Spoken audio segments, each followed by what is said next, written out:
ঘুরছে ভাগ্যের চাকা, সামনেই লোকসভা নির্বাচন আর তার আগেই সিভিক ভলান্টিয়ারদের হবে পদে উন্নতি।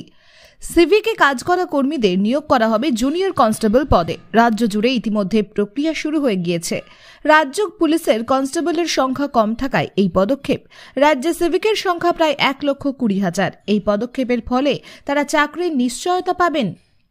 রাজ্যের জেলার বিভিন্ন থানায় কনস্টেবলের সংখ্যা 20 থেকে 30 জন। ফলে কম সংখ্যক কনস্টেবল নিয়ে আইন শৃঙ্খলা রক্ষা করতে অসুবিধা হয় রাজ্য সরকারের।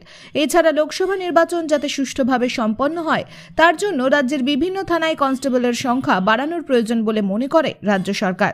কনস্টেবল হতে গেলে যে পুলিশ প্রশিক্ষণের প্রয়োজন সেটি সিভিকদের আলাদা করে নিতে হবে এবং শিক্ষাগত যোগ্যতা হতে হবে মাধ্যমিক বা উচ্চ মাধ্যমিক।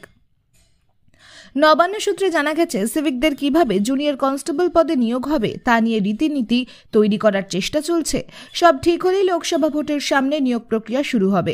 তবে অনেকদিন ধরে সিভিকদের দাবি ছিল তাদের চাকরির স্থায়িত্ব নিয়ে। তাদের এই দাবিকে মান্যতা দিয়ে স্থায়ী করার এই উদ্যোগ সিভিকদের একটা স্বপ্ন বাস্তবে রূপ নেওয়ায় খুশিতে মেতে উঠেছে তারা। Bureau report, SLK news.